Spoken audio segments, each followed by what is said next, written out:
Hello, and welcome back to part two of our five-part Diversity and Employer Advantage series. Again, this was sort of an original webinar that was put on for local employers and was made possible through funding by the Alberta government, so a huge thank you to them for this project. So moving on through the modules, as I said, this is Module 2, What Does DEI Look Like? And we will continue through the modules here. We're going to continue on here. Let's look at the Venn diagram here that we had started with. So when we had left off last time, we had just started filling this out. And so as you can see, we've got the three outer circles for diversity, equity, inclusion sort of filled out. And we're going to now move on to and sort of discover, what does diversity look like? So from a viewer engagement perspective, these are the three questions that I sort of want you to think about. If known, how far back does your family history have to go to hit that sort of newcomer status? And then also think about, where does your family history come from? Where do they originate from? Did they have to come overseas? That type of thing. And then, sort of what sort of contributions did they provide to the local economy? And I'm going to share my story while you're sort of thinking about that. So my story is that my grandparents were Dutch Mennonites in Eastern Europe. And their immigration journey took them along with my two uncles and my mother, who were all young kids at the time. They were in the Ukraine, and they traveled across Poland, and then eventually came to northern Germany, where they got on a boat that took them across to Quebec here in Canada. They then took a train across Canada to Bassano, Alberta, and they were actually sponsored immigrants. And my grandfather had to transition from being a bookkeeper as his formal training to becoming a farmer. Through this whole process, and after years that he worked on the farm, he eventually actually grew to like it and saved up enough money to buy his own land in Gem, just outside of Bassano here in Alberta. And that property is actually still owned by the family, although it's been sold and is currently being operated by one of his grandsons. So for me, my family history to go back to hit newcomer status is actually only one. It's to my mother's side.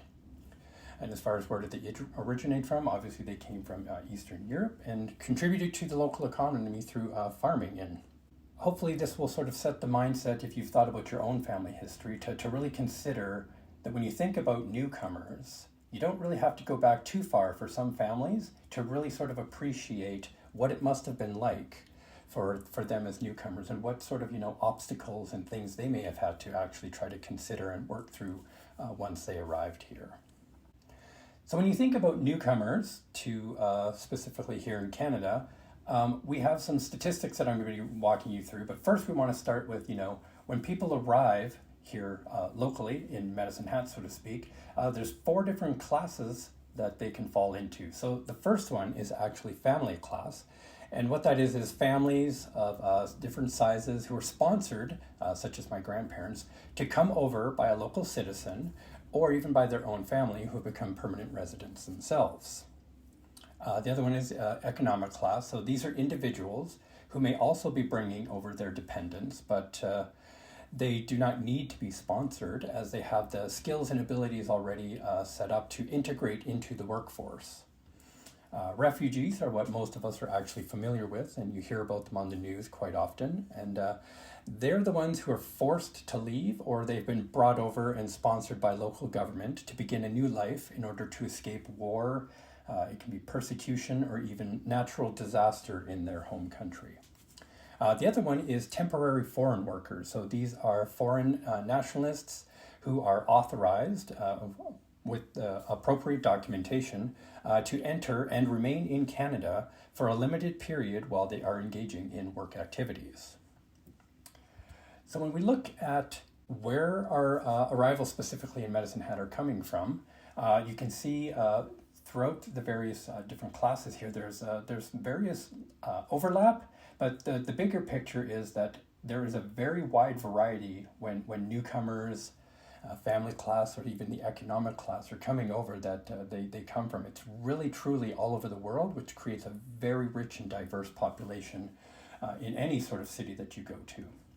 Of note here, temporary foreign workers, unfortunately, we don't have the information for that, but we did get all of our information for these statistics from Samus Immigration Services Association, which is here to local Medicine Hat, so we just want to thank them for that.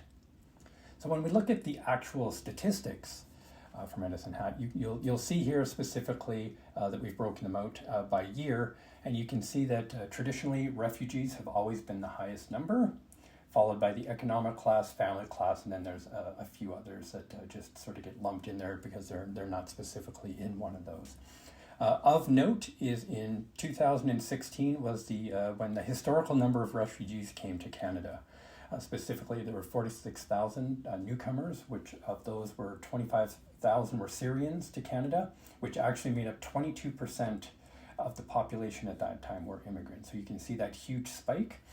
Syrians actually continue to make up a very large portion of the refugees who are coming into Medicine Hat, as you can see from the 3 years leading up to. And then obviously 2020, you'll see big drop in everything, and that was obviously due to COVID restrictions with travel and people coming over. But it has slowly started to increase again here in 2021. And as much as it's interesting to look at statistics, statistics don't actually relay experiences, and that's really what we're hoping here will sort of prod you on, is to go out and find those type of people who maybe are new to your area and really engaging with them to figure out what those experiences might actually be for them.